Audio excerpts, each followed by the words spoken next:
soyez le bienvenue au panel 5, les défis mondiaux des NEET. Je suis vraiment très heureuse d'avoir tous ces représentants dans ce panel parce qu'ils sont de différentes parties du monde. Donc il s'agit d'un panel vraiment très spécial et je suis vraiment très heureuse de vous voir ici et de voir que vous allez parler de vos initiatives dans vos pays. J'aimerais vous présenter Monsieur Antoine Eckersley qui va être le modérateur de ce panel. À vous la parole, Monsieur Antoine Eckersley.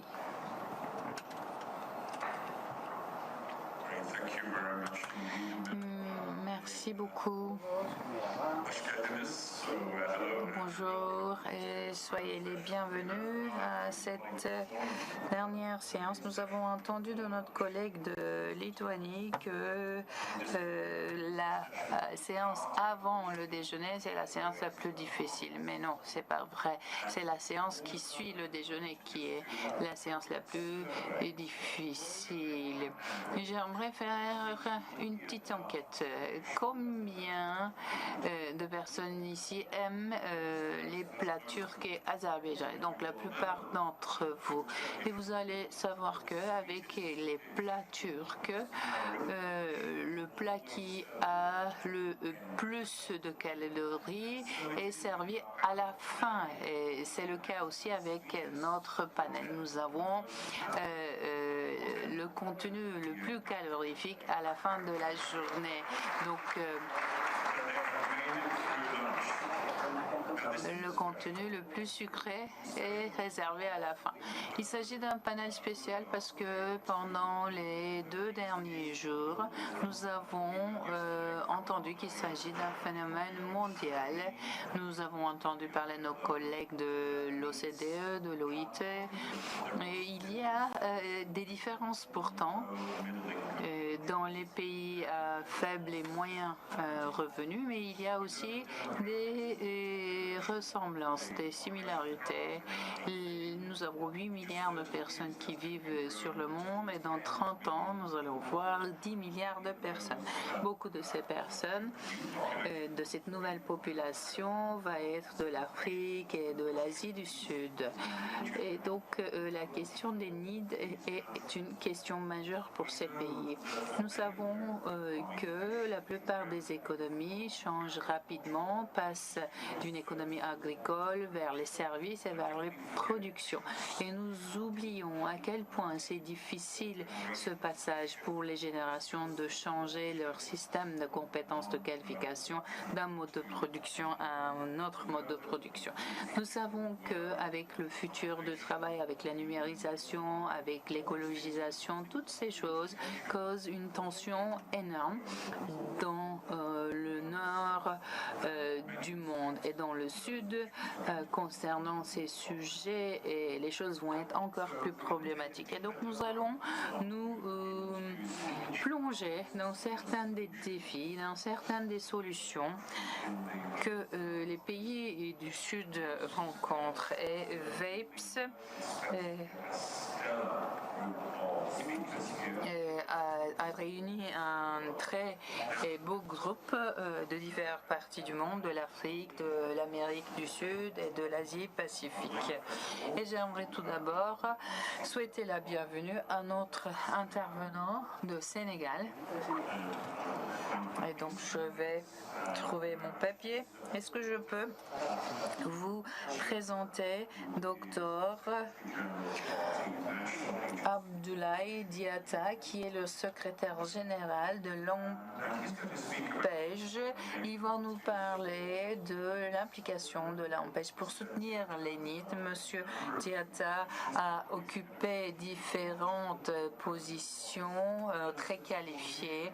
Il a travaillé sur la coordination de services pour l'ANPEJ avant d'être le secrétaire général d'ANGEP. Il est expert dans la formation, dans l'éducation, spécialisé spécialisé dans le e-apprentissage, le e-apprentissage est particulièrement important pour ce cohorte particulier des NEET.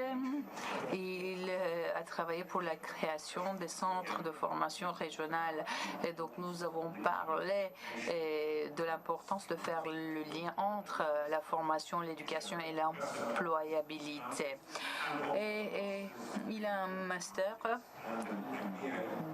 de physique et il a aussi un master de gestion.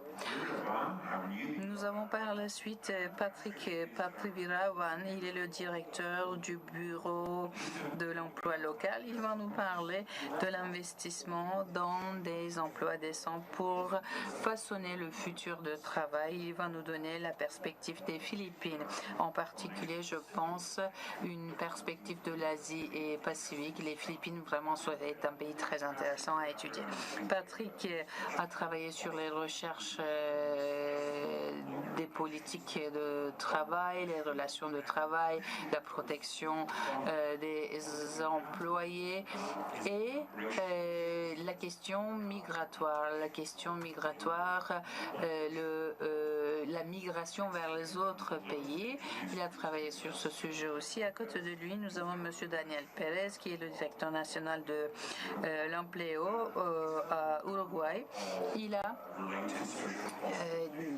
occupé différentes positions de politique sociale dans la santé, dans l'éducation, dans les aides sociaux, dans les soins. Je pense que ce sont des sujets très pertinents par rapport à ce dont nous sommes en train de parler. Il donne des cours aussi et il est aussi un formateur. Il est le représentant de l'Uruguay dans la commission Mercosur sur la formation professionnelle et il a travaillé sur la croissance de l'emploi. Il a une perspective mondiale aussi. Et dernièrement, j'ai mon collègue du Cambodge. J'ai eu le plaisir de le rencontrer plusieurs fois lors des réunions. Il s'appelle Sophirit Lo. Il est vice-président de l'Agence d'emploi national du Cambodge et il va nous parler des défis qu'ils rencontrent, des solutions qu'ils ont trouvées dans le contexte cambodgien. Et ça va être intéressant parce qu'il y a eu des changements très importants qui ont été vécus dans les 10 dernières années au Cambodge. Il a occupé différentes positions de cadre dans l'administration cambodgienne. Il a travaillé donc pour le gouvernement. Monsieur Lo a une licence des systèmes de gestion d'information et aussi il détient un diplôme de master. Et je donne maintenant la parole à Monsieur Diatta. À vous la parole, Monsieur Diatta.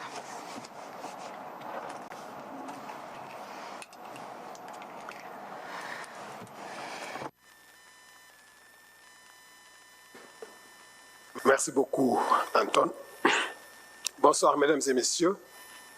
Permettez-moi de vous remercier d'abord d'avoir fait l'effort d'être là juste après le repas pour partager l'expérience du Sénégal, mais de remercier nos amis et partenaires de l'AMCEP, du service de l'emploi d'Azerbaïdjan, ainsi que du service d'emploi de la Turquie, du ministère turc du Travail, qui tous nous ont permis d'être là pour discuter avec vous et partager une expérience qui pourrait éventuellement servir et magnifier les relations entre le Sénégal et la Turquie, qui sont d'excellentes relations. Donc cet après-midi, je vais me permettre de discuter avec vous sur un programme dénommé Programme Xëyu Ndaw Ñi, qui est un programme d'urgence qui a été mis en place par l'État du Sénégal à la suite de la crise du Covid-19. C'est en 2021, au mois de mars 2021, à la suite d'émeutes, que ce programme a été mis en place. Et je partage avec vous le contexte socio-politique du Sénégal, qui est un pays qui fait à peu près 196 000 km² et aujourd'hui 18 millions d'habitants, avec un taux démographique assez important de 2,7% et une population très jeune, entre 62, 65, 70%. Vous voyez que le Sénégal est confronté aussi à un problème d'analphabétisme. C'est environ 55% de la population qui est analphabète. Un taux de scolarisation de l'ordre de 83% au niveau de l'élémentaire, ce qui laisse croire qu'effectivement, il y a des jeunes qui sont laissés en rade et qui ont droit à l'école. Mais même ceux qui vont à l'école, souvent, ils abandonnent pour plusieurs raisons sur lesquelles nous pourrons revenir plus tard. Et le taux est important. Il va de 8 à 15% et souvent, au-delà même, il peut aller jusqu'à 21%. Nous sommes confrontés aussi à des situations d'inadaptation des formations professionnelles par rapport aux besoins des entreprises, ça a été dit ce matin et hier, ce qui entraîne un faible niveau d'employabilité de nos jeunes. Mais à côté, nous avons un secteur informel qui est extrêmement dynamique et qui prend en charge l'ensemble des jeunes. Pratiquement 90% de la jeunesse travaille dans le secteur informel. Donc, c'est cette situation qui nous met sur une pente raide du chômage qui est autour de 24,1%. Je donne ici les chiffres du BIT, parce que du point de vue des définitions, il y a souvent des glissements sémantiques dans les concepts. Les zones rurales sont beaucoup plus frappées, c'est 30%. Les zones urbaines autour de 20%. Les femmes sont plus impactées que les hommes. Les femmes, vous voyez bien, c'est 35%, alors que les hommes, c'est environ 13%. Donc, à la suite, comme j'ai dit, des émeutes du mois de mars 2021, des emplois aux jeunes. Et cela passe par plusieurs leviers. Le premier étant un recrutement spécial dans différents secteurs, l'éducation, la santé, etc., qui sont des secteurs pilotes, mais sur des projets d'intérêt public, par exemple dans l'économie verte, dans les stations de pavage, etc., et des mesures de soutien à certaines entreprises pour leur permettre d'embaucher et de recruter les jeunes. Et ensuite, il y a eu un certain nombre de réformes qui ont été apportées. Et ce programme, sur 3 ans, a été doté d'un budget de 450 milliards. Je crois que si on fait la conversion, ça fait environ 27 millions d'euros pour produire 90 000 emplois. Alors, dans ce dispositif, dans cette réflexion, dans cette stratégie, les SPE a un rôle à jouer. C'est un rôle d'enrôlement et d'identification des demandeurs d'emploi qui sont en général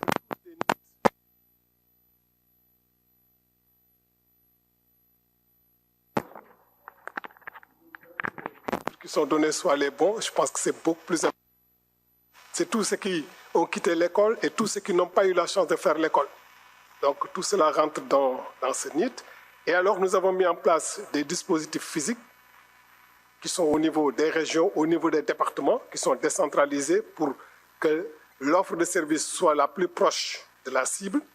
Mais à côté des dispositifs physiques, où il y a du personnel, nous avons mis en place un dispositif électronique, qui est le système d'information sur le marché de l'emploi, qui permet d'enrôler les jeunes de façon électronique et de les suivre et de leur offrir un certain nombre d'informations.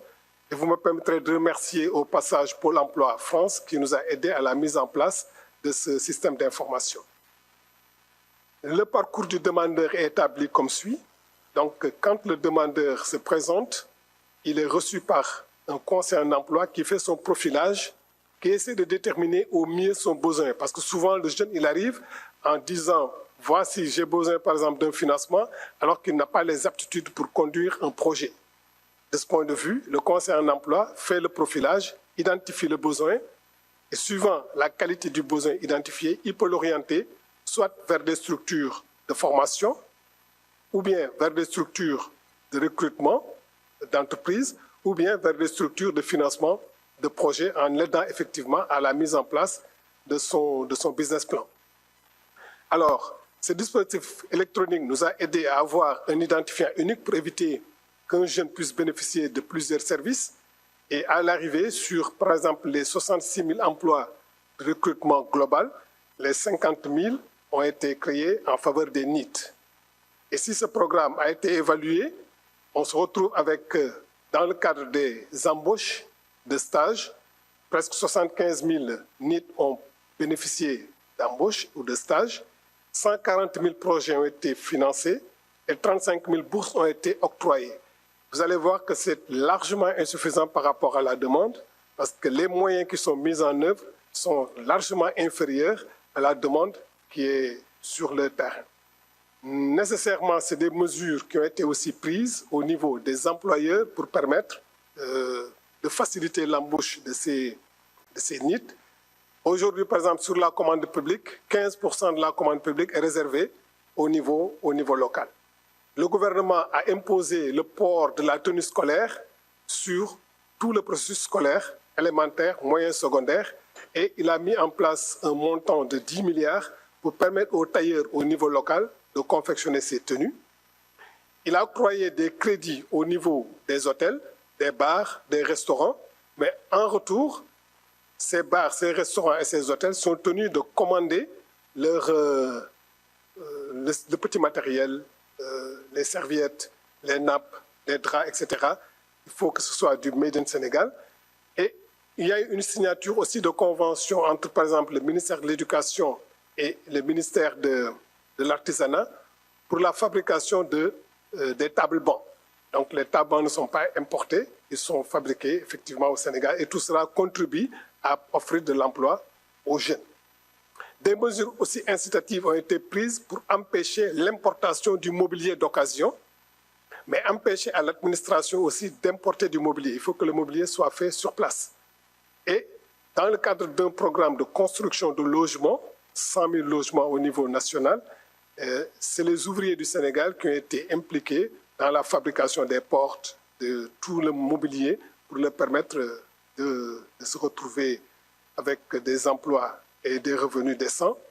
Des centres de ressources partagées, c'est-à-dire c'est des dispositifs où on met des équipements coopératifs pour permettre aux ouvriers, aux artisans de disposer d'un matériel adéquat pour faire la production. Et dans la formation professionnelle, il y a eu une grosse adaptation. En tout cas, on est en train de réviser les curricula de formation pour mieux les adapter aux besoins des entreprises à travers, par exemple, le programme qu'on appelle le programme PF2E, qui allie la formation et l'entrepreneuriat. Donc, c'est en alternance que les jeunes travaillent. Donc, du point de vue des perspectives, il est aujourd'hui important peut-être de souligner que le Sénégal est un pays qui a découvert du gaz et du pétrole récemment. Ça nous fait penser qu'il est possible de prendre en charge un certain nombre de problèmes. Le premier, c'est l'application de la scolarité universelle. Parce qu'il y a une loi qui date de 2004 qui fait obligation à tous les enfants d'être à l'école entre 6 ans et 16 ans. Vous voyez qu'il y a un taux d'abandon de l'ordre de 15%. Donc cette loi n'est pas respectée. Parce qu'on n'a pas suffisamment d'enseignants, parce qu'on n'a pas suffisamment d'écoles. Donc nous pensons qu'avec les revenus tirés du pétrole et du gaz, certainement que ce problème pourrait être réglé et ça va contribuer à réduire le taux de NEET. Ensuite, il va falloir renforcer et davantage le travail des conseillers en emploi en leur donnant plus de formation en termes d'accueil, d'orientation, de coaching et de sensibilisation contre la migration irrégulière qui fait beaucoup de ravages dans nos jeunes. Ils prennent les pirogues à tout vent et ils échouent dans les océans et cela constitue une catastrophe nationale pour nous. Donc, c'est de saisir aussi toutes les opportunités qui sont offertes dans le cadre de ce qu'on appelle le contenu local. Parce que dans le cadre de l'exploitation du pétrole et du gaz, il y a des revenus qui vont être partagés et ces revenus partagés engagent souvent des services, restauration, transport, gardiennage, etc. Nous voulons travailler à capter au moins 50% de ce contenu local à l'horizon 2030 et travailler sur tout ce qui est orientation scolaire, formation professionnelle et investir sur des créneaux porteurs qui vont permettre aux jeunes de pouvoir rester au Sénégal. D'accélérer un certain nombre de réformes, notamment pour accroître la productivité et la main-d'œuvre, des réformes au niveau des banques pour permettre aussi un accompagnement beaucoup plus cohérent en direction des jeunes entrepreneurs. Je vous remercie de votre aimable attention. Merci beaucoup. et je reste à votre disposition éventuellement s'il y a des questions. Merci beaucoup. Voilà, merci beaucoup.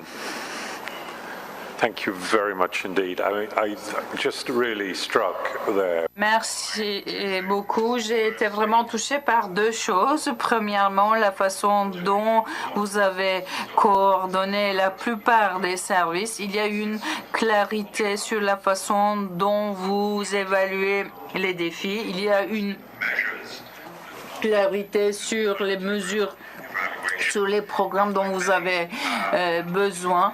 J'aimerais me concentrer sur deux domaines qui sont particulièrement intéressants. Premièrement, la création d'emplois. Nous en avons parlé hier, la capacité ou l'incapacité des pays à générer l'emploi. Vous avez spécifiquement parlé de la capacité de ce que j'appelle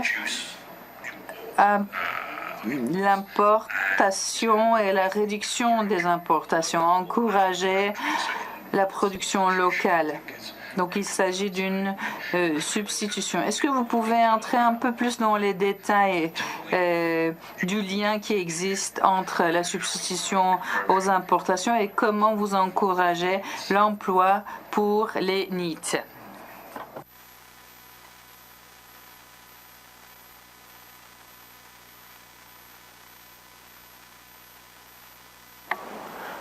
Voilà, merci beaucoup. Je pense que effectivement, la problématique de l'importation était liée à une faible capacité de production de nos artisans du point de vue de l'information, mais c'est parce qu'il y a beaucoup de commerçants qui préfèrent aller chercher du matériel à l'étranger et de faire de la plus-value, sans jamais recruter des jeunes, parce que le commerçant en général, il ne recrute pas.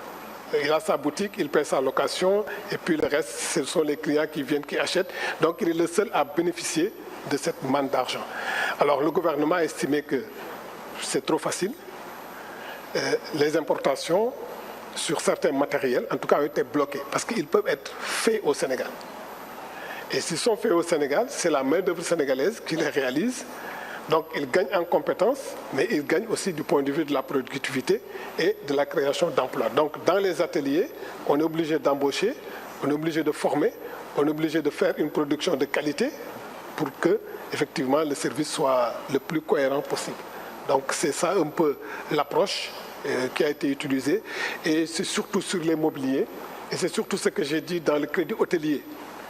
Parce que même les serviettes sont souvent importées, alors qu'elles peuvent être faites au niveau local. Les nappes de table, etc. Nous avons pensé que les tailleurs au Sénégal étaient capables de faire cette production et ça leur donne du volume de travail et ça leur permet de recruter des jeunes, de les former et de les faire participer aussi au développement économique de l'entreprise au niveau local. Merci beaucoup. Thank you very much. So I'm seeing here. Merci beaucoup. Je vois ici que les artisans, les micro-entreprises, les petites entreprises sont développées, on les encourage. Dans la plupart des pays, je pense qu'il y a un défi pour impliquer les petites et les micro-entreprises pour qu'ils travaillent avec les NEET, pour qu'ils les soutiennent avec des formations ou avec des stages. Comment vous avez résolu ce problème? C'est quoi votre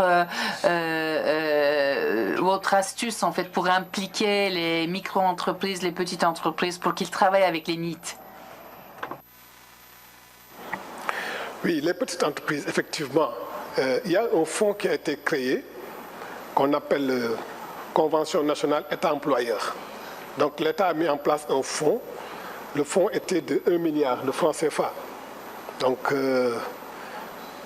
quand les manifestations ont eu lieu, l'État a multiplié ce fonds par 15. Donc il est passé de 1 milliard à 15 milliards. Il permet en fait de dire par exemple à l'entreprise, vous recrutez les jeunes, et on va se partager la paye. Donc l'entreprise donne 40% de la paye et l'État apporte 60% de la paye. Donc ce qui fait que l'entrepreneur, il gagne en main-d'œuvre, mais ils gagnent aussi dans la rémunération. Donc c'est ce dispositif qui a permis, je l'ai dit, il y a 74 000 jeunes qui ont bénéficié de cette approche, de cette stratégie, qui est le déploiement de la Convention nationale État-employeur. C'est ça. Parfait, c'est le magique. C'est chouette, merci. Patrick, I would like to pass the floor to you now. Patrick, j'aimerais te donner la parole maintenant. Nous allons maintenant écouter l'expérience des Philippines de Patrick. Vous allez vraiment être impressionné par ce qui se passe là-bas.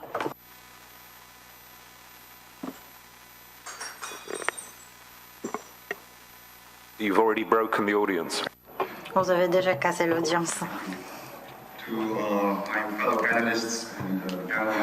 Merci beaucoup à des panélistes. Bonjour mesdames et messieurs, je vous souhaite un bon après-midi. Je vais commencer à remercier mes collègues et j'aimerais vous remercier aussi pour nous avoir invités.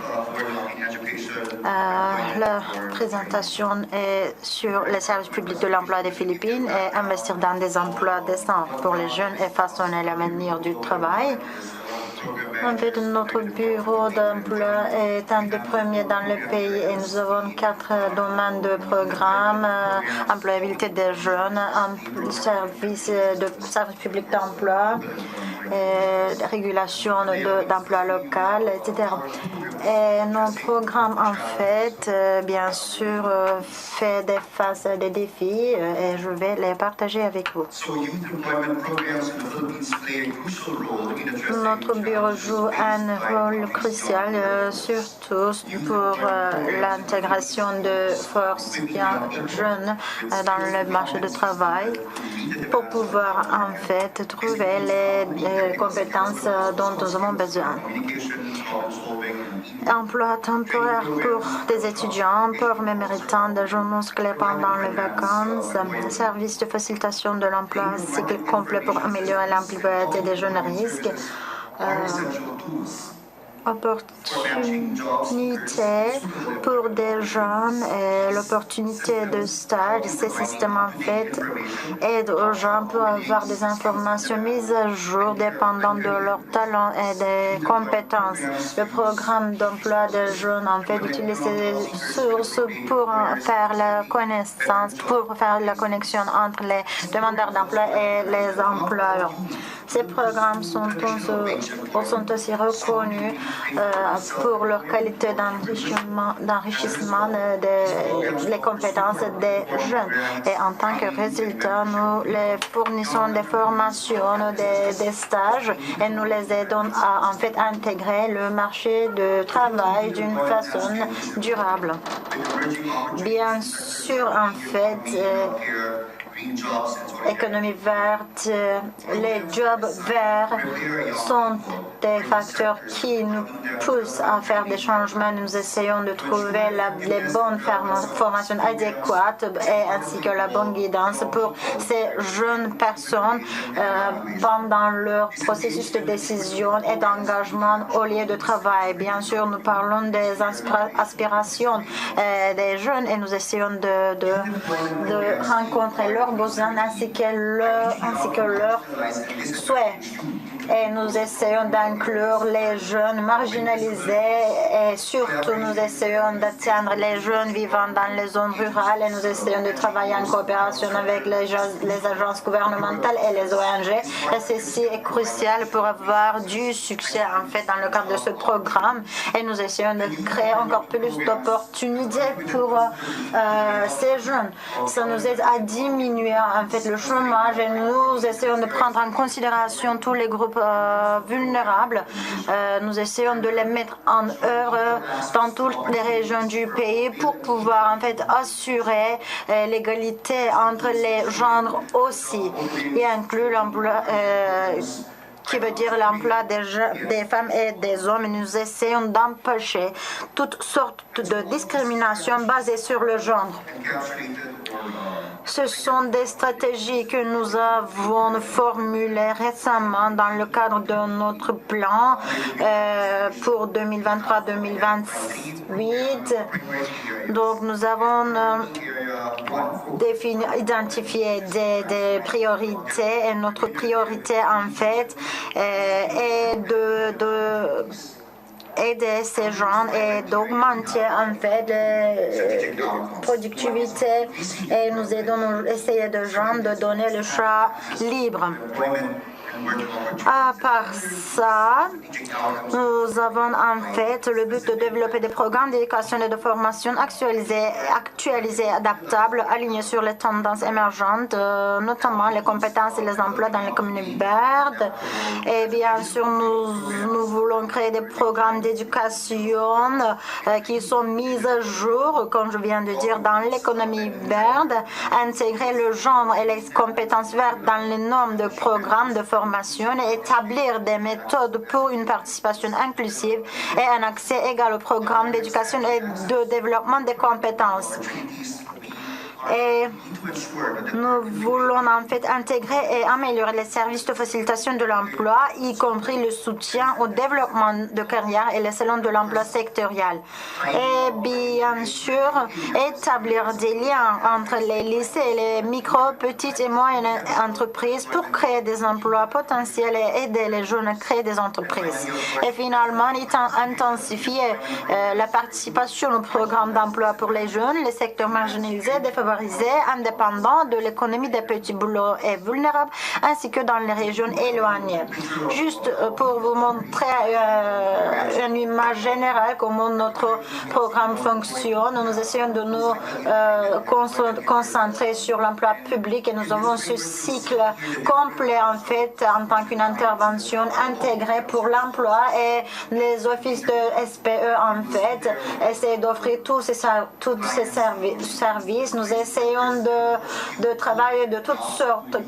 Clients y incluent bien sûr les jeunes, les femmes, les gens vulnérables.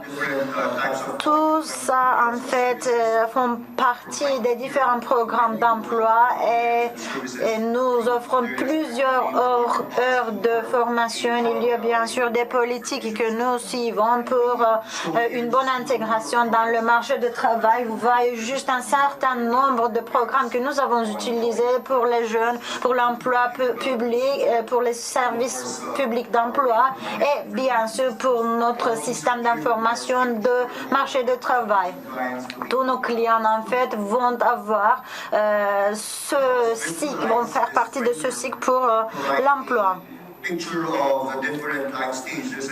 Il s'agit de différents stages pour pouvoir en fait compléter ce cycle et nous essayons d'assurer que tous nos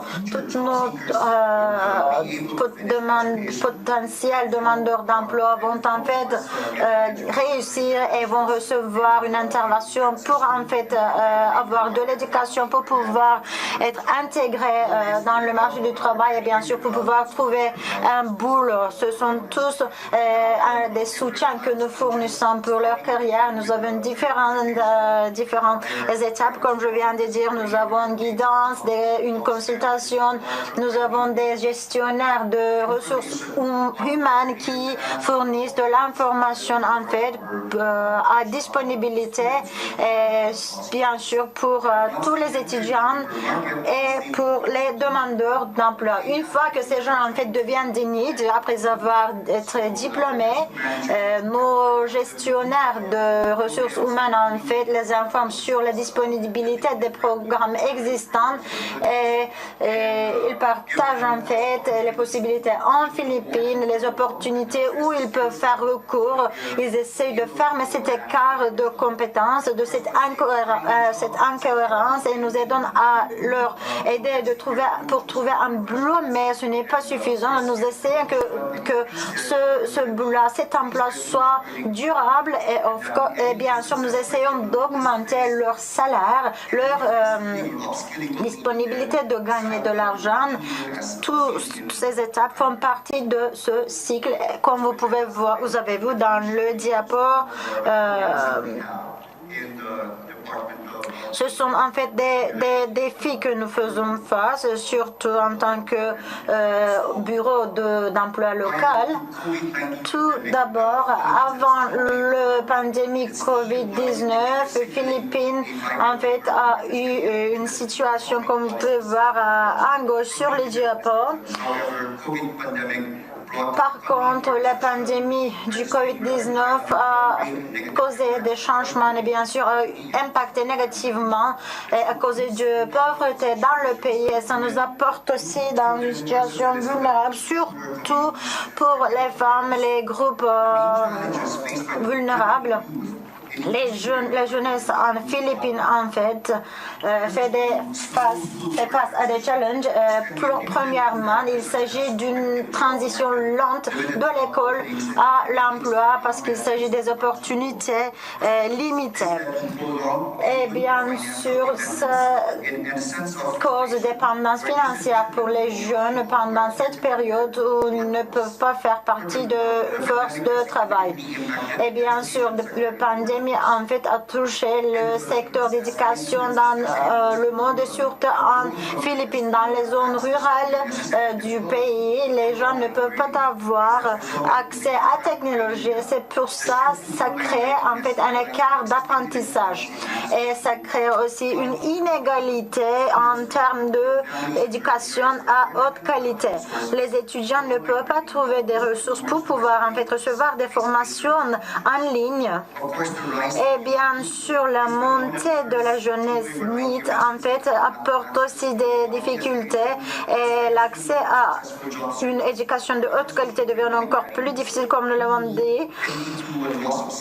Et inadéquation professionnelle est un autre défi, que ce soit social et économique et psychologique. Et finalement, bien sûr, le changement des démographiques au lieu de travail, c'est aussi un défi que nous faisons face. Et ça nous montre en fait les difficultés que la force de travail, surtout les jeunes philippiniennes, rencontrent avec augmentation de la diversité. Et ça devient encore plus difficile pour les employés de former les gens qui viennent juste de recruter. Et ça devient encore plus difficile de les maintenir pour une longue période de temps. Mais bien sûr, il s'agit aussi d'un momentum positif dans le marché du travail qui nous aide en fait à renforcer l'économie. Et nous avons aussi eu des enquêtes pour l'année 2023 et nous avons vu qu'en fait a eu une bonne augmentation comparée avec l'année dernière. Et nous avons vu, grâce à ce rapport, qu'en septembre 2022, il s'agissait encore d'un chômage encore plus élevé que le mois de cette année. Pour en fait maintenir les enfants à l'école, nous avons aussi des programmes que nous mettons en œuvre. Donc à côté, vous voyez les initiatives en fait. À droite de l'écran, vous voyez les initiatives, les programmes que nous mettons en œuvre avec les icônes. Ce sont des programmes pour les étudiants et ce sont des programmes en fait pour leur donner la chance d'avoir un boulot à court terme. Et ça aide aussi aux employeurs en fait d'embaucher ces jeunes. Ces programmes sont mis en œuvre pendant les étés ou pendant les vacances de Noël et ça aide aux bénéficiaires en fait à continuer leur éducation dans le cadre de l'année scolaire. Les gens qui ne continuent pas leur éducation en fait peuvent toujours bénéficier.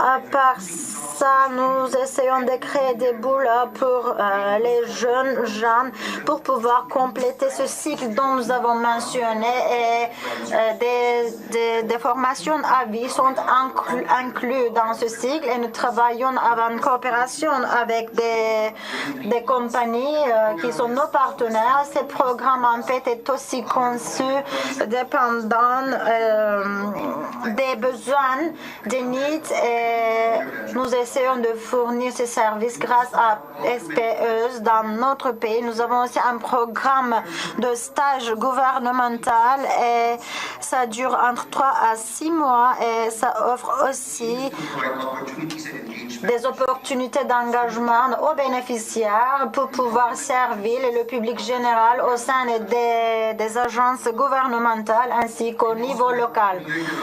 Nous avons aussi des programmes de soutien de développement de carrière et ces services en fait sont aussi individuels et nous essayons de fermer des écarts. Nous essayons de les accorder à soutenir pour qu'ils puissent trouver le bon boulot. Nous essayons de renforcer leurs compétences et capacités et finalement nous offrons une assistance aux demandeurs d'emploi en Philippines. En tant que Philippines, nous essayons d'accorder notre assistance aux demandeurs d'employés avec des documents dont ils peuvent avoir besoin et nous essayons aussi de partager des informations sur le secteur privé.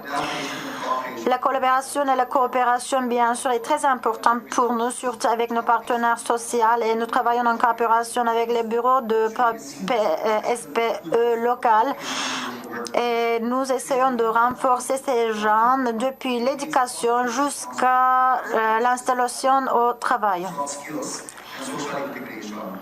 Et l'intégration sociale est aussi une partie de notre responsabilité. Et les participants, en fait, communiquent l'information qu'ils se sentent mieux au lieu de travail. C'était mon dernier diapo. Je vous remercie et je vous souhaite un bon après-midi.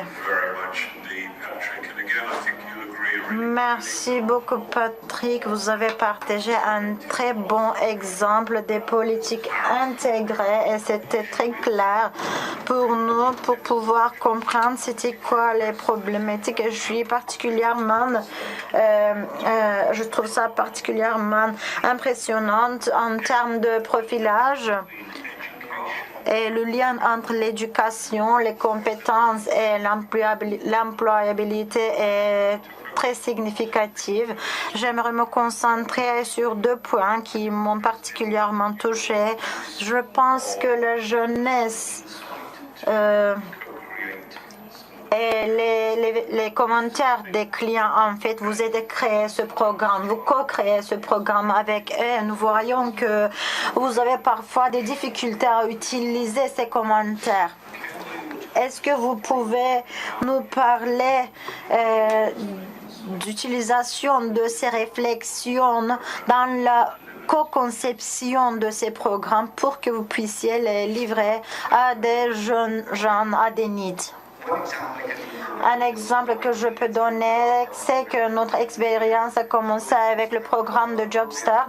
Ce programme était en fait une intervention via l'assistance technique, mais pour le moment, en fait, c'est totalement financé par le gouvernement de Philippines.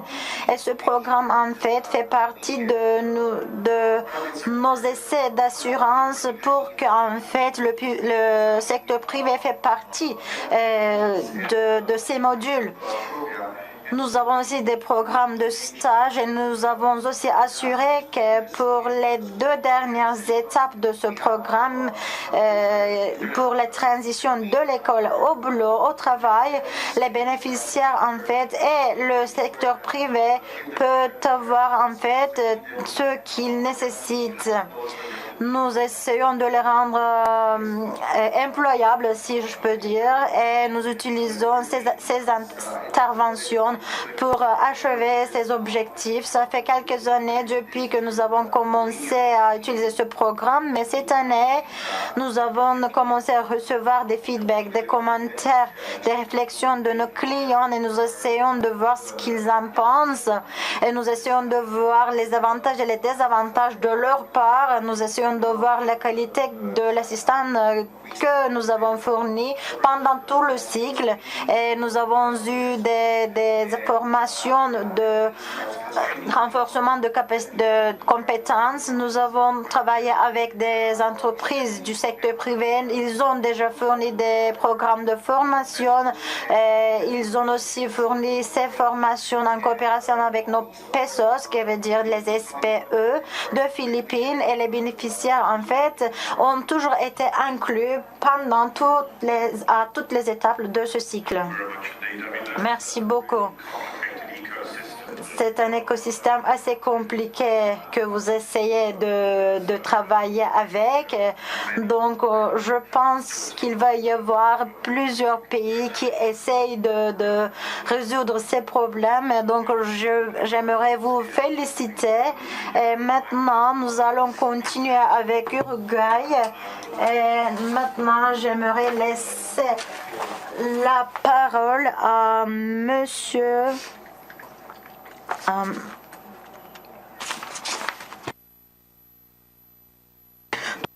Y es que todos se pongan auriculares. En primer lugar, Monsieur Daniel Pérez. Tout d'abord, j'aimerais remercier WAPES pour cette organisation. J'aimerais remercier la Turquie et l'Azerbaïdjan pour cette organisation. Nous sommes dans une ville tellement jolie. J'aimerais remercier tous mes collègues qui sont ici et qui m'ont accompagné dans ce panel. J'ai beaucoup appris. Premièrement, j'aimerais vous parler du programme que nous avons de notre pays. Nous avons donc un pays entre le Brésil et l'Argentine, un petit pays. Et dans le dernier match, nous avons gagné 2-0 face à l'Argentin. Vous connaissez probablement notre football. Nous sommes le pays le plus petit de l'Amérique du Sud. Nous avons seulement 3 millions de population.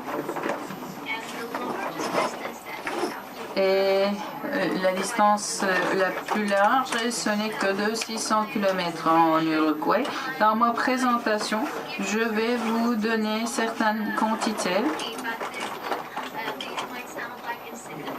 d'argent, mais ça va être vraiment insignifiant comparé aux chiffres que nous avons entendus. Du point de vue de l'emploi, nous avons 8% de chômage et ce n'est qu'1% de plus que ce que nous avions avant la pandémie et les chercheurs sont en train de réfléchir sur les causes. Nous essayons de retourner vers les taux de chômage que nous avions avant la pandémie. Nous avons aussi beaucoup d'emplois informels. Nous avons plus de 50% d'emplois informels dans le secteur informel. Avant la pandémie, c'était 27%.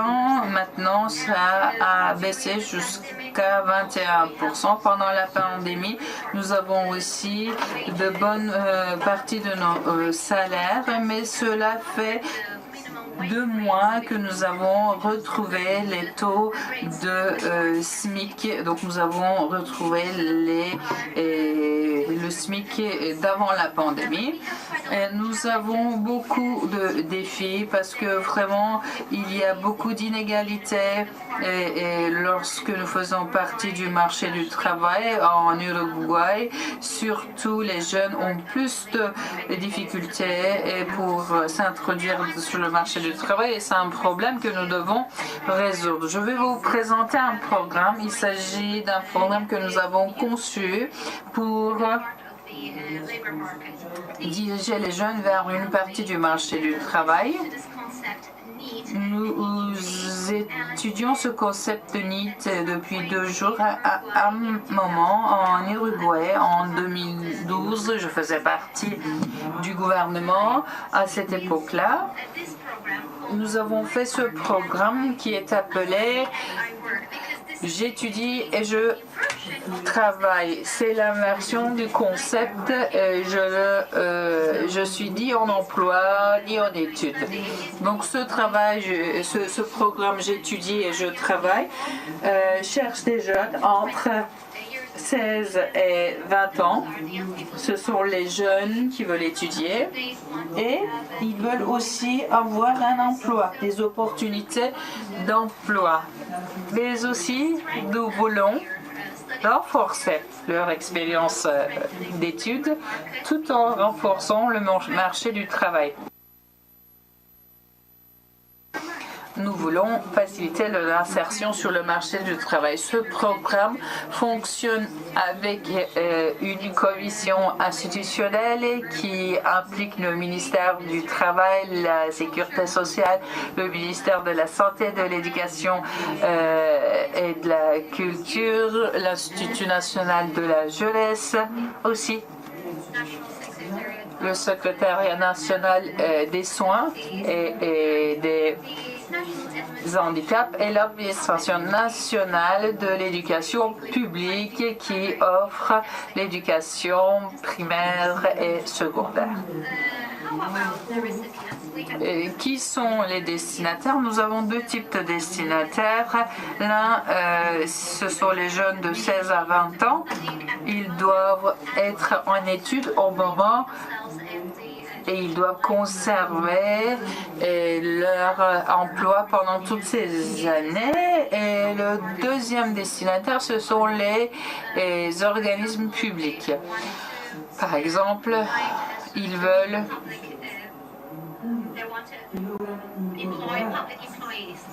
employer des fonctionnaires. Comment ils font? Ils vont inclure dans leur force de travail. Ils vont gagner une nouvelle énergie. Donc, nous développons des nouveaux modules pendant que nous étudions. Et lorsque nous prenions la bourse, notre objectif, c'était de commencer à travailler. Mais lorsque nous parlons de toute cette richesse, la richesse de ce programme, nous devons passer par ce programme. Comment nous finançons ce programme? Chaque institution publique doit participer à ce programme. Et nous allons attribuer un certain montant à ce programme. Ça peut être une bourse de 200 000 et ainsi. Et les personnes peuvent avoir accès à cette bourse. Quelles sont les exigences?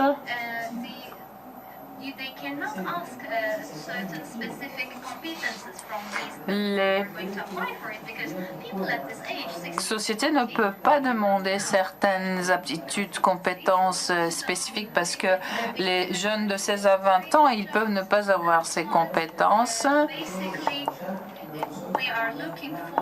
Nous cherchons à améliorer leurs compétences et c'est l'un de nos objectifs parce que je ne peux pas demander à un diplômé de l'économie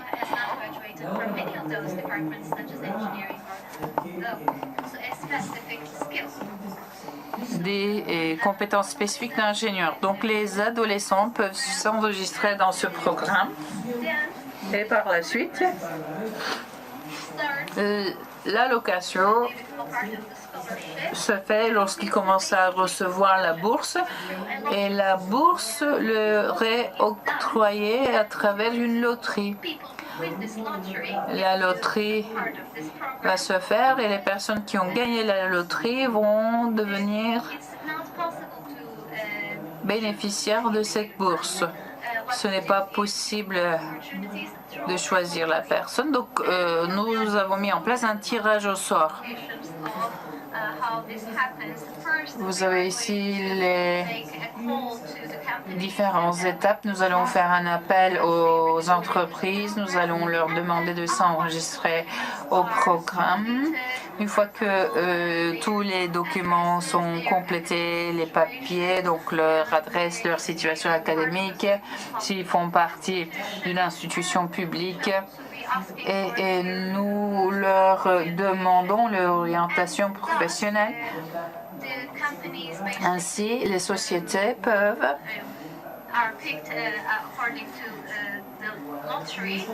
choisir avec le tirage au sort, mais aussi Le tirage au sort va jumeler les personnes en fonction de leurs heures de travail.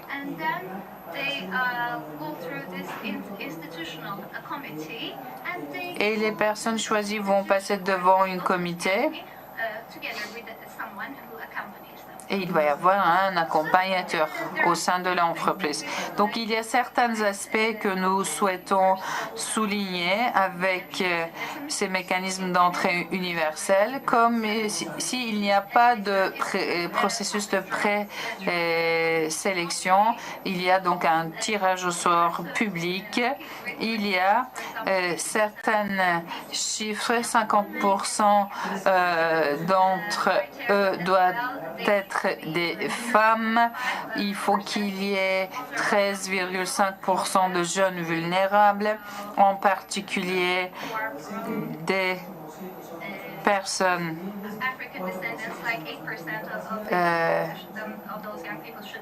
d'origine africaine, donc 8% d'origine africaine, 4% avec, avec un handicap et 2% de trans. Aussi, dans la dernière version, nous avons eu 12% de jeunes d'origine africaine. Donc nous avons dépassé les exigences. Donc il y a le comité interinstitutionnel. Il y a une durée maximale de 12 mois. Pendant 9 mois, la personne va recevoir la bourse et ça va être en 20 et 30 heures par semaine.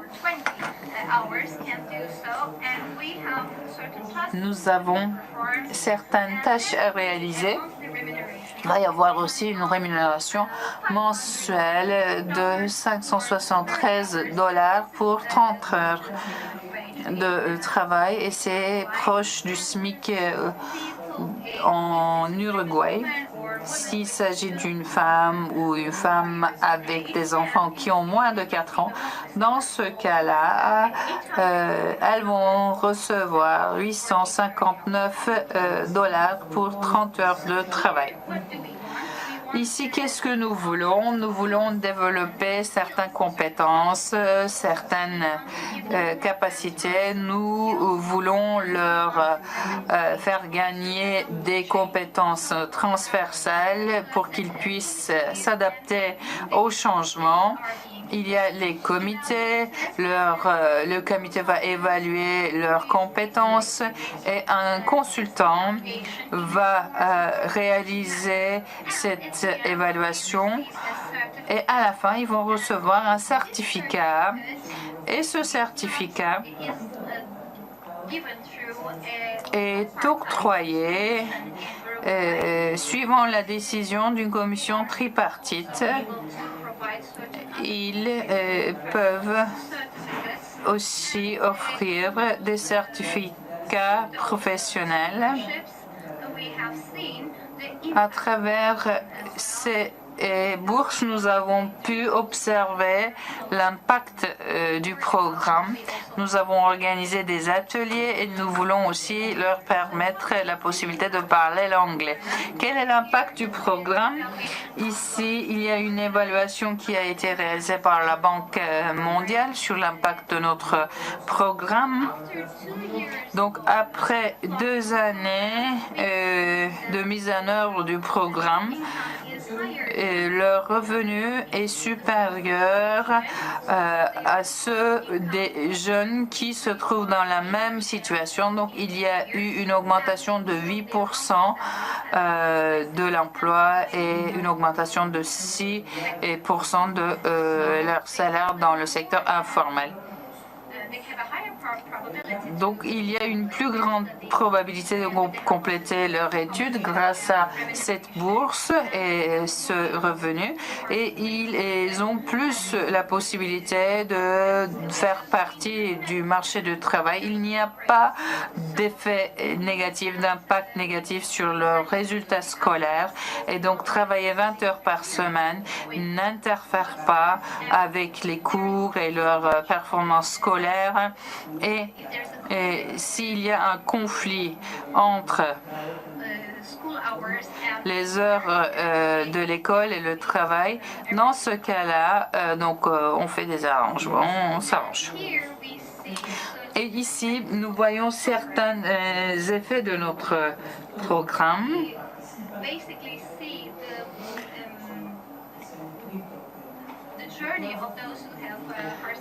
La trajectoire de ceux qui ont participé à notre programme. Il y a un groupe de contrôle qui montre les résultats. En orange, nous avons la ligne qui montre les femmes qui ont participé à notre programme. Mais aussi, nous avons vu qu'elles ont contribué à ce programme. Vous voyez l'écart de gens qui a diminué, qui a été complètement fermé grâce à ce programme. Et cela se reflète sur les salaires également. Pour résumer, on peut dire que les jeunes ont acquis certaines compétences transversales. Ils vont avoir leur première expérience de travail. Uruguay, c'est un pays où le premier expérience de travail est vraiment difficile. Et grâce à ce programme, nous espérons que les gens ils vont avoir de meilleures compétences sur le marché du travail. C'était une expérience pour le secteur public et nous espérons que cette même expérience va pouvoir être répétée dans le secteur privé. Il y a une bourse de $400 et les sociétés tentent de donner cette bourse lorsque le jeune atteint les 25 ans, ils peuvent obtenir cette bourse. Il ne nous reste pas beaucoup de temps pour cette séance. Et donc, vous allez pouvoir échapper à mes questions difficiles.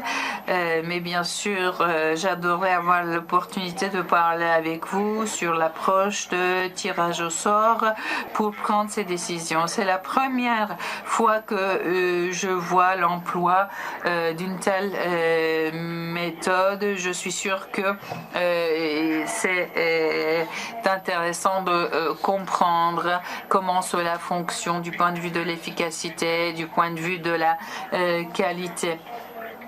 Nous pouvons en parler pendant la pause café. Maintenant, je vais donner la parole à notre dernier intervenant, Monsieur Lo, qui va nous parler de l'expérience cambodgienne. Hello. Yep. Good evening, everybody. Bon après-midi tout le monde. Bon après-midi, chers panélistes. Je m'appelle Lo Sapeliat, vous pouvez m'appeler Lo, je suis de Cambodge et je suis le chef de département au sein de l'Agence d'emploi nationale, l'Agence nationale d'emploi. Le topic de ma présentation, c'est les NEET au Cambodge et bien sûr les défis que nous faisons face. Le Cambodge, en fait, est un petit pays sud-est, à l'Asie sud-est. Et il y a 10 ans que nous avons en fait commencé ce programme, donc ça fait il a à peu près 10 ou 11 ans maintenant. Donc sur l'écran, vous voyez les NEET par tranche d'âge. Et de par rapport à la force de travail et les enquêtes de 2019, les données de l'enquête de 2019, vous pouvez aussi voir les tranches dépendant du genre de sexe. Il y a 5 ans, vous pouvez voir que les nombres étaient plus élevés. Et en 2019, ça a diminué. Et ce sont des chiffres que nous avons eus depuis l'Organisation internationale du travail. Et à peu près 60%, à peu près 6% de changement a été observé. Et nous avons aussi en fait travaillé pour pouvoir diffuser l'information dans les zones rurales de notre pays depuis le commencement de ce programme. Et la croissance, les changements de population, c'était 15,5 millions en 2019 et en 2023 c'est à peu près 17,2 millions. Donc il s'agit d'un taux de croissance annuel moyen de 2,1% et le taux de croissance annuel moyen c'est entre les âges 15 à 24 2,3%, pour les âges 25-34 1,3%. Et nous pouvons dire qu'il s'agit d'une société en fait qui vieillit. Ce que j'aimerais souligner ici, c'est le niveau de scolarité. Et ici, nous avons des jeunes qui ne terminent même pas l'école primaire. Peut-être que les enfants vont travailler dans les fermes et nous pouvons peut-être développer des programmes spécifiques pour pouvoir aider ces gens. Après l'école secondaire en Cambodge, il n'y a pas beaucoup d'élèves en fait qui continuent l'éducation. Et quels sont les défis? Il s'agit d'une forte informalité et un chômage faible. En Cambodge, il s'agit d'un chômage moins d'1%, mais quand même,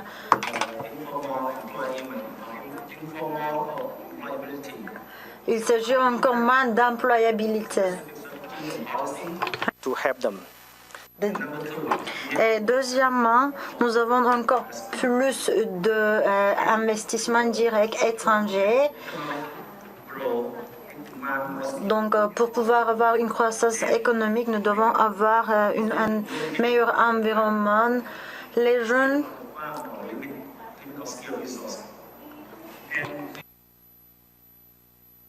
nous limitons en fait nos ressources et l'économie, le changement structurel exige plus de développement.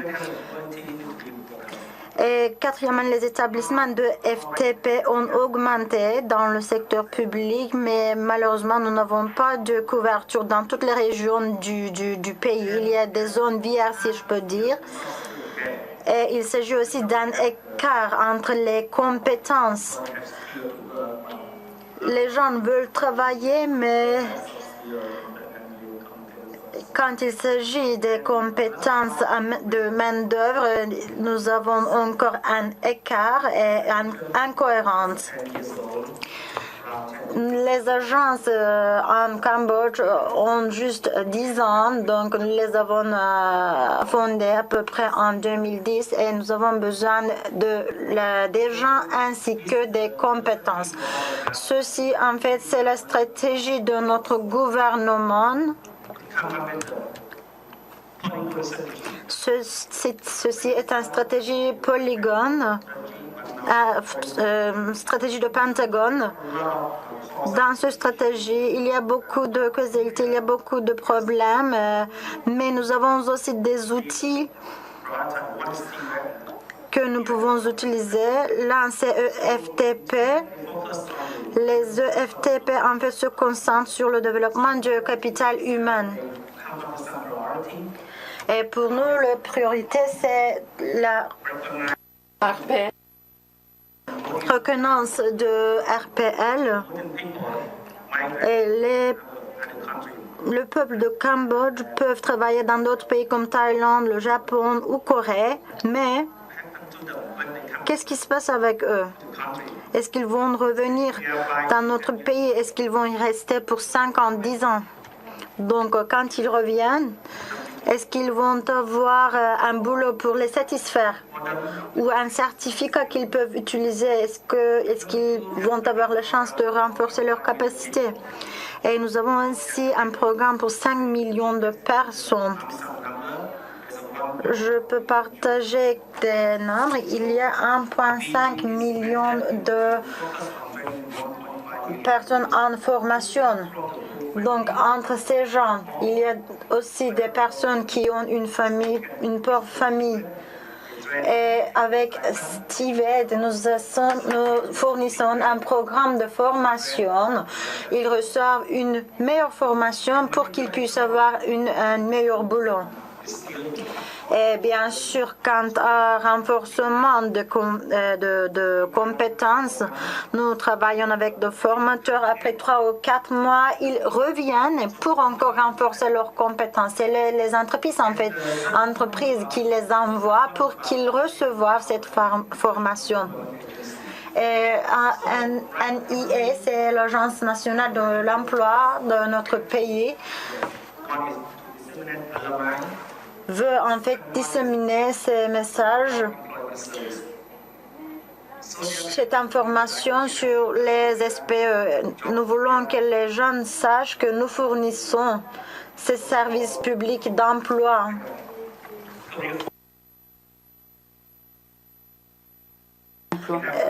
Nous avons des salons d'emploi, des foires, des forums d'emploi que nous organisons et nous essayons de travailler avec des formateurs. Et nous avons 2 nouvelles stratégies. C'est un ambassadeur de carrière, ce qui est une de nos priorités. Cet ambassadeur aide à ces personnes à toutes les étapes de l'éducation secondaire. Les filles ou les garçons, s'ils veulent être déscolarisés, nous utilisons ces guides de carrière pour en fait fermer cet écart pour qu'ils puissent retourner à Tibet. Donc nous essayons de les maintenir. Nous devons en fait accepter que dans d'autres pays, certains élèves, certains étudiants peuvent étudier autant qu'ils veulent, mais ils ne veulent pas.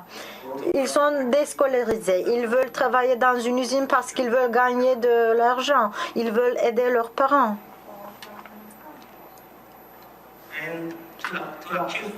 Pour pouvoir en fait achever notre mission, compléter notre mission, nous avons en fait 14 centres de job, un à Phnom Penh et les autres 13 dans d'autres provinces de Cambodge.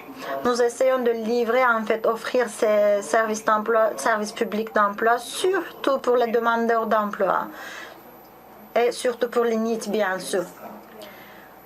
Et nous essayons d'aider les employeurs aussi qui ont besoin de personnel. Nous avons aussi des centres de job mobiles. Il y en a 3 et ce sont des voitures, des véhicules en fait qui roulent. Disons qu'il s'agit d'une région où nous ne pouvons pas atteindre.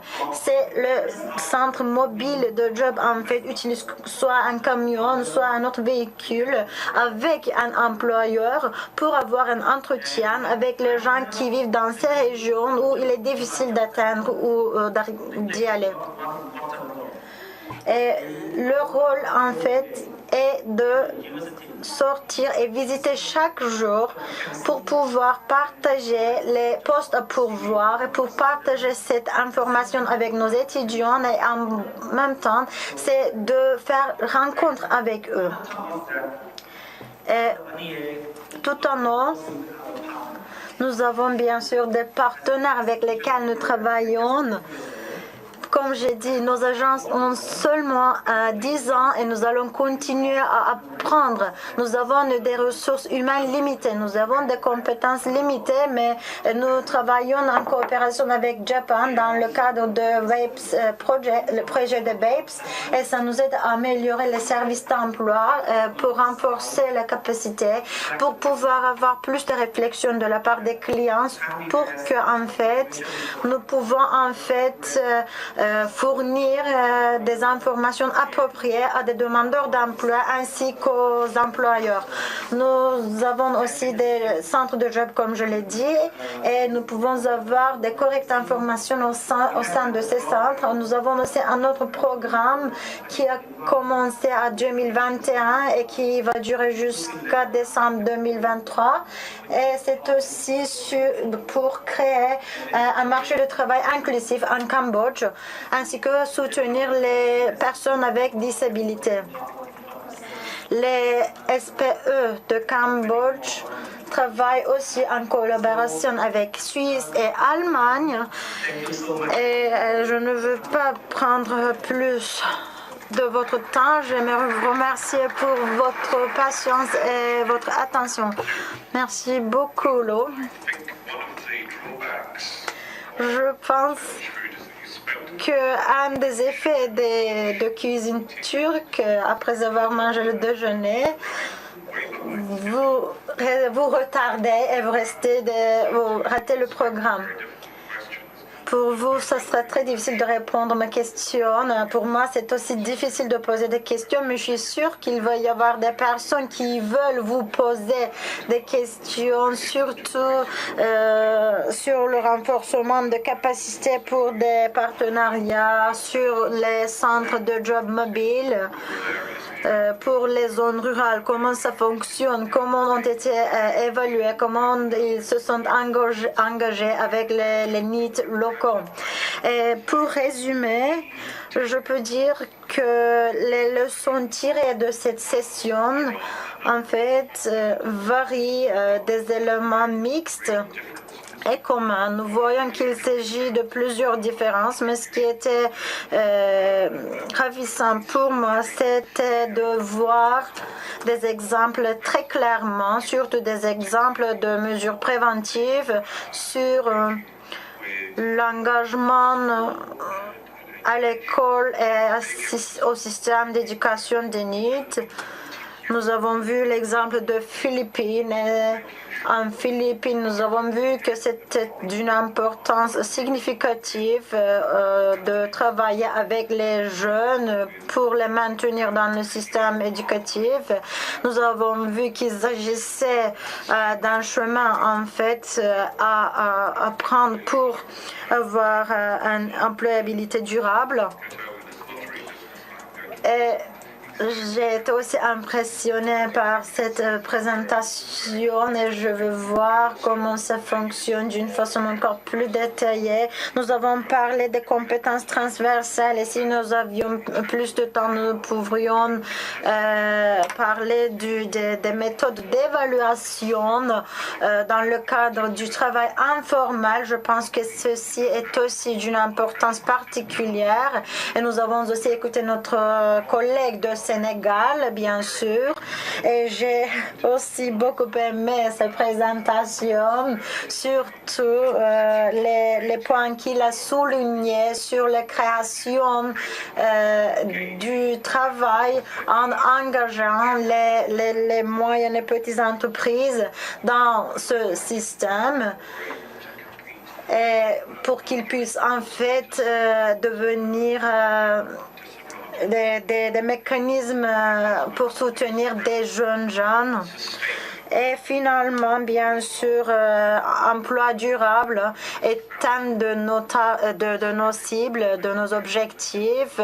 Renforcement des compétences est aussi un outil que nous pouvons utiliser pour ces jeunes gens pour qu'ils puissent devenir plus résilients au lieu de travail. Je me remercie à vous tous pour cette session et bien sûr à tous les participants et contributeurs. Merci beaucoup.